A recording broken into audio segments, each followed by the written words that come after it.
உரிமை களம் பார்வையாளர்கள் அனைவருக்கும் வணக்கம்.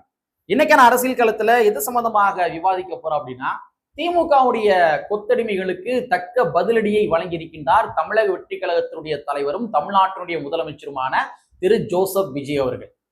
ஒரு 2 நாட்களாக இந்த திமுகவுடைய கொத்தடிமைகள் பயங்கரமா வேலை பார்த்தாங்க. எப்படியாச்சும் நான் திருமாவர்களுக்கும் தமிழக வெற்றி கழகத்துக்கும் இடையில ஒரு மிகப்பெரிய பிணக்குகளை ஏற்படுத்தி விட வேண்டும்.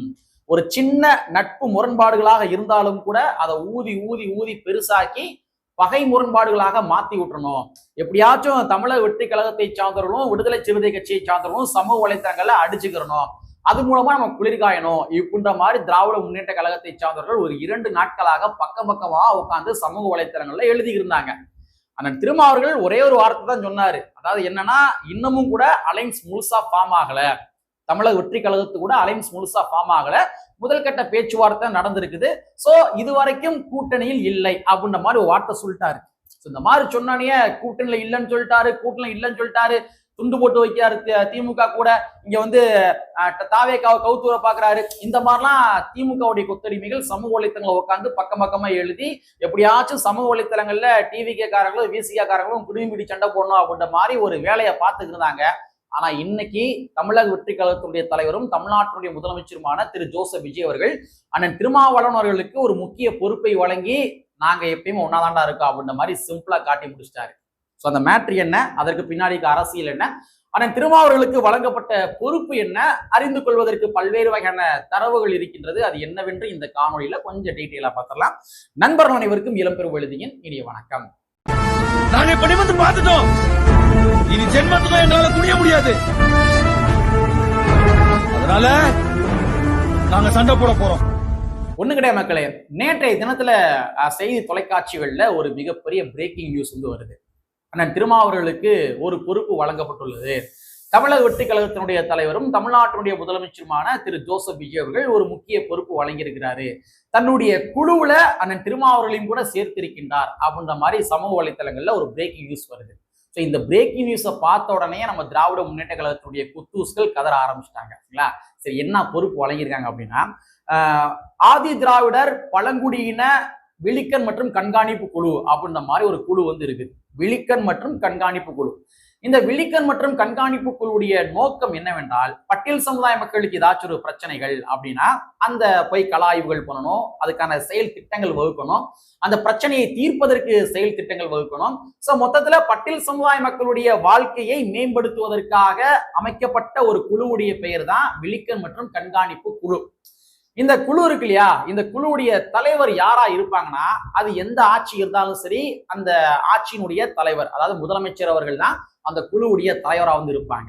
சோ அதன் அடிப்படையில விழிக்கன் மற்றும் கண்காணிப்பு குழு, அதாவது ஆதி திராவிடர் பழங்குடியின விழிக்கன் மற்றும் கண்காணிப்பு குழுவுடைய தலைவர் யாருன்னு பார்த்தோம்னா அது நம்ம தமிழ்நாட்டுடைய முதலமைச்சர் திரு ஜோசப் விஜய் அவர்கள். சோ இந்த குழு இருக்கு இல்லையா, இந்த குழுல பல மெம்பர்ஸ் வந்து இருப்பாங்க. சோ அந்த மெம்பர்ஸ்ல ஒன் ஆஃப் த மெம்பர் தான் அண்ணன் திருமாவளவன் அவர்கள்.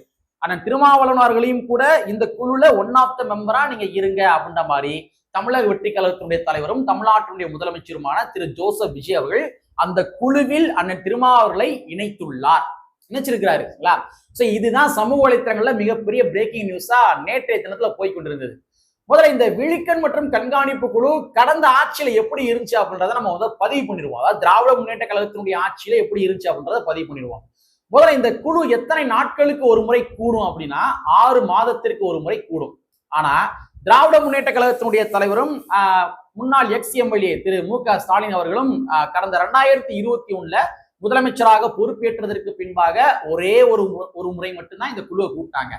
அதற்கு பின்பாக 2022 இந்த குழுவை கூட்டல, 2023 இந்த குழுவை கூட்டல, 2024 இந்த குழுவை கூட்டல, 2025 அண்ணன் எவிடன்ஸ் கதிர் உட்பட சமூகத்தின் மீது அக்கறை கொண்ட நபர்கள் இருப்பாங்க தெரியுமா, அவங்க எல்லோருமே குரல் எழுப்பியதனுடைய நீட்சியாக 2025 ஒரு முறை இந்த குழுவை கூட்டினாங்க, 2021 ஒரு முறை கூட்டினாங்க, 2025 ஒரு முறை கூட்டினாங்க. அதற்கு பின்பாக இந்த குழு கூட்டப்படவில்லை. சோ 3 வருஷம் முழுசா கூட்டல, 2026 கூட்டல. இந்த மாதிரிதான் கடந்த 2021 இருந்து 2026 வரைக்கும் இந்த விழிக்கன் மற்றும் கண்காணிப்பு குழுவுடைய செயல்பாடுகள் இருந்தது. அந்த குழுல இருக்கிற மெம்பர்ஸ் இருப்பாங்க தெரியுமா, அந்த மெம்பர்ஸையுமே கூட யாரையும் சுதந்திரமாக செயல்பட விடுவது கிடையாது திராவிட முன்னேற்ற கழகம். எப்படி விடுவாங்க? எப்படி பார்த்தாலும் அந்த குழுவுடைய நோக்கம் என்ன?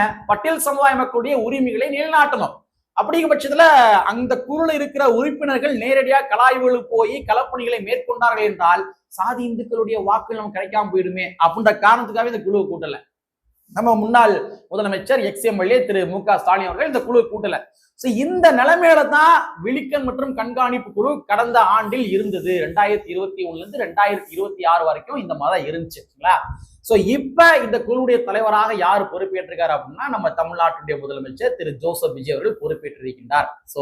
2021 இருந்து 2026 வரைக்கும் இந்த குழு எவ்வாறு செயலற்ற தன்மையாக இருந்ததோ அதுபோன்று செயலற்ற தன்மையாக இந்த குழு இருக்கக்கூடாது அப்படின்றத நம்ம பதிவு பண்ணிக்கிறோம். சரிங்களா? சரி, இந்த இடத்துல நம்ம முக்கியமா ஒரு விடயத்தை பேசிதான் ஆகணும். சமூக வலைத்தளங்கள்ல ஆல்ரெடி இந்த திமுகவுடைய கொத்தடிமைகள் மூலமாக ஒரு பிணக்கை ஏற்படுத்துவதற்காக வேலை பார்த்துக்கிட்டு இருந்தாங்க. அண்ணன் திருமாவர்களுக்கும் அங்க இதே மாதிரி இங்கிட்டு விஜய் அவர்களுக்கும் ஒரு பிணக்குகளை ஏற்படுத்துவதற்காக திமுக கொத்தூஸ் வந்து வேலை பார்த்தாங்க. இந்த நிலைமையில விஜய் அவர்கள் நினைச்சிருந்தாரு அப்படின்னா இல்ல அண்ணன் திருமாவர்கள் வந்து பட்டியல் சமுதாய மக்களுடைய உரிமைகளுக்காகவும் விளிம்புநிலை மக்களுடைய உரிமைகளுக்காகவும் களமாடக்கூடிய ஒரு நபரு. அவரை இந்த குழுல ஒன் ஆஃப் ஒரு மெம்பரா நம்ம சேர்த்தோம் அப்படின்னா அது நாளைக்கு நமக்கே பிரச்சனை ஆகும். அண்ணன் திருமாவர்கள் பட்டியல் சமுதாய மக்களுடைய உரிமைகள் சார்ந்த விடயத்துல காம்ப்ரமைஸ் ஆக மாட்டாரு. அப்ப நம்ம அவரை வந்து குழுல சேர்க்கவே வேணாம், அவரை குழுவை விட்டு வெளியில வச்சிடலாம், அந்த குழுல அவர் சேர்க்க வேணாம் அப்படின்ற மாதிரி தமிழ்நாட்டுடைய முதலமைச்சர் விஜய் அவர்கள் நினைச்சிருந்தாருன்னா முடிவு எடுத்திருந்திருக்கலாம். கரெக்டா? எடுத்திருந்திருக்கலாம். ஆனா அந்த மாதிரி அவர் நினைக்கல. பட்டியல் சமுதாய மக்களுடைய உரிமைகள் நிலைநாட்டப்பட வேண்டும் என்ற காரணத்துக்காக என்ன பண்ணிருக்காரு, அண்ணன் திருமாவர்கள் அவர்களை இந்த குழுல சேர்த்திருக்காரு. ரெண்டாவது, அண்ணன் திருமாவர்கள் மட்டும்தான் இந்த குழுல இருக்கிறாரா அப்படின்னு கேட்டா அது கிடையாது. இங்க வந்து ரவிக்குமார் அவர்களும் கூட இந்த குழுல இருக்கிறாரு, அண்ணன் வன்னியரசு அவர்கள் இந்த குழுல இருக்கிறாரு, ஆராசா அவர்கள் இந்த குழுல இருக்கிறாரு, இதர பின்ன எஸ்சி எம்எல்ஏக்கள் இருப்பாங்க தெரியுமா, அவங்க எல்லோருமே இந்த குழுல வந்து இருக்கிறாங்க. அப்ப விஜய் அவர்கள் ஒருவேளை இல்லைங்க அது வந்து ஆராசா போன்ற ஆட்கள்லாம் வேணாம், ஆராசா போன்ற ஆட்கள் வந்து எங்க ஆட்சிக்கு எதிராகவே அரசியல் செய்யக்கூடிய நபர்கள், ஆராசா போன்ற ஆட்கள் நம்ம இந்த குழுல சேர்த்திருக்க கூடாது, சேர்க்க கூடாது. நாளைக்கு வந்து வேணுக்குன்னே என்ன பண்ணுவாங்கன்னா இந்த குழுல நான் இதை பேசினேன் ஆனா வந்து தாவேக அரசாங்கம் நடவடிக்கை எடுக்கவில்லை அப்படின்ற மாதிரி வேணுக்குன்னே ஒரு கான்ட்ரவர்ஷியலை கிளப்பினாலும் கிளப்புவாரு. அதனால ஆராசா போன்ற ஆட்கள் வேணாம், அண்ணன் திருமாவர்கள் போன்ற ஆட்கள் வேணாம், வன்னியரசு போன்ற ஆட்கள் வேணாம், ரவிக்குமார் போன்ற ஆட்கள் வேணாம் என்று தமிழக வெற்றிக் கழகத்தினுடைய தலைவர் நம்ம தமிழ்நாட்டுடைய முதலமைச்சர் இவர்களை போன்ற ஆட்களை புறம் தள்ளவில்லை. அனைவருடைய கருத்துக்களும் வேண்டும், அனைவருடைய செயல்பாடுகளும் இருந்தா தான் நம்ம பட்டியல் சமுதாய மக்களுடைய உரிமைகள் உட்பட அனைத்தையும் நிலைநாட்ட முடியும் அப்படின்ற காரணத்திற்காகவே அந்த குழு எதற்காக தொடங்கப்பட்டதோ அந்த நோக்கத்தை நிறைவேற்றுவதற்காகவே திரு விஜய் அவர்கள் என்ன பண்ணியிருக்காருன்னா இந்த குழுல இந்த மெம்பர்ஸ் எல்லாத்தையுமே சேர்த்திருக்காரு. அவர் நினைச்சிருந்தா சேர்க்காம கூட இருந்திருக்கலாம், ஆனா சேர்த்திருக்காரு. அப்ப இதன் மூலமாக ஏதோ ஒன்று ஆக்கப்பூர்வமாக செய்துவிட வேண்டும், இந்த மக்களுக்கு நம்முடைய ஆட்சி இருக்கின்ற காலகட்டத்திலேயே ஏதாச்சும் ஆக்கப்பூர்வமாக இந்த மக்களை ஏதாவது செய்து விட வேண்டும் என்ற காரணத்துக்காகவே திரு விஜய் அவர்கள் முனைப்புடன் செயல்படுவதை பார்க்க முடிகின்றது. மக்களை நீங்க கொஞ்சம் திங்க் பண்ணி பாருங்களேன். அதாவது இத்தனை ஆண்டு காலமாக ஆதி திராவிட நலத்துறை இருக்கு இல்லையா, சமூக நீதித்துறை, இந்த சமூக நீதித்துறை இந்த அளவுக்கு திறம்பட செயல்பட்டது கிடையாது. கடந்த ஒரு 75 ஆண்டு காலமாக தமிழ்நாட்டுல சமூக நீதித்துறை ஆதி திராவிட நலத்துறை இந்த அளவுக்கு திறம்பட செயல்பட்டது கிடையாது. அண்ணன் வன்னியரசு அவர்கள் எந்த அளவுக்கு இந்த ஆதி திராவிட நலத்துறையை அந்த மெக்கானிசத்தை பயன்படுத்த முடியுமோ அந்த அளவுக்கு அந்த மெக்கானிசத்தை பயன்படுத்துறாரு. ஒரு அமைச்சராக எல்லாத்தையுமே யூட்டிலைஸ் பண்றாரு. அப்ப நீங்க அமைச்சராக யூட்டிலைஸ் பண்றீங்க, எங்களுடைய அமைச்சரவை கூட நீங்க இருக்கிறீங்க, நீங்க எங்களுடைய அமைச்சரவை இருந்துகிட்டே பல ஆண்டு கால பிரச்சனை நீங்க தீர்த்து வைக்கிறீங்க அப்படின்னா அப்ப சாதி இந்துக்களுடைய ஓட்டுகள் நீங்க கிடைக்காம போயிடும், அதனால நீங்க அதை செய்யாதீங்க என்று திரு விஜய் அவர்கள் எங்கேயும் அண்ணன் வன்னியரசு அவர்களை தடுக்கவில்லை. எங்கேயும் தடுக்கல. எங்கேயுமே இதை பண்ணுங்க, அதை பண்ணுங்க, அதை பண்ணாதீங்க, இதை பண்ணாதீங்க அப்படிலாம் வந்து ஒரு உத்தரவு போடவே இல்லை.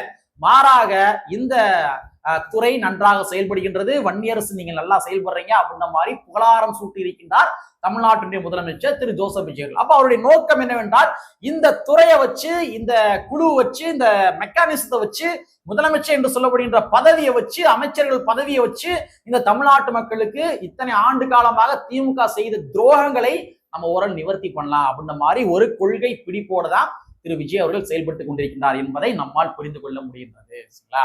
சோ அதனால திமுகவுடைய கொத்தூசுகள் வந்து எந்த அளவுக்கு அண்ணன் திருமாவர்களுக்கும் விஜய் அவர்களுக்கும் ஒரு பிணக்குகளை ஏற்படுத்துவதற்காக வேலை பார்க்கறாங்களோ, நீங்க என்னன்னா வேலை பார்த்துட்டு போ, ஆனா நாங்க இப்படிதான் இருப்போம், நாங்க ஒன்னாதான் இருக்கிறோம், நாங்க வந்து அலைன்ஸ் வைக்க போறோம் அப்படின்றத கிட்டத்தட்ட உறுதிப்படுத்தி இருக்கின்றார்கள் இந்த கட்சியை சார்ந்தவர்கள். தாவேக்காவுடைய விஜயாக இருந்தாலும் சரி, இங்கிட்டு வந்து அண்ணன் திருமாவளவன் இருந்தாலும் சரி, இவங்க தங்களுடைய கூட்டணியுடைய உறுதித்தன்மையை உறுதிப்படுத்தி இருக்கின்றார்கள். ஏன்னா இன்னைக்கு கூட அண்ணன் திருமாவளவன் பேட்டி கொடுத்திருக்காரு.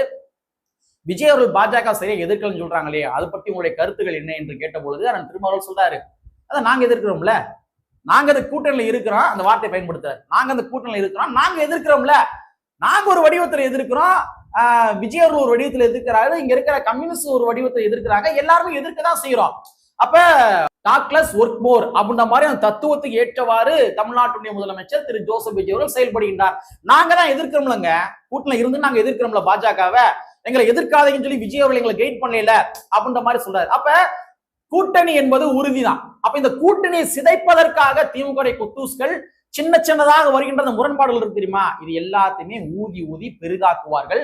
சோ தமிழக வெற்றி கழகத்தை சார்ந்தவர்களும் விடுதலை சிறுத்தை கட்சியை சார்ந்தவர்களும் ஒரு சாதியற்ற சமுதாயத்தை படைப்பதற்கு, ஒரு நல்ல தமிழ் சமுதாயத்தை படைப்பதற்கு ஒன்றாக இருக்க வேண்டும் அப்படின்றத இந்த காணொலி வாயிலா ஒரு வேண்டுகோளாக வைத்துக் கொண்டு, கற்பி ஒன்று செய் புரட்சி செய்து புரட்சியாளர் அம்பேத்கர் வரியை கூறிக்கொண்டு நிறைவு செய்கின்றேன். நன்றி, வணக்கம்.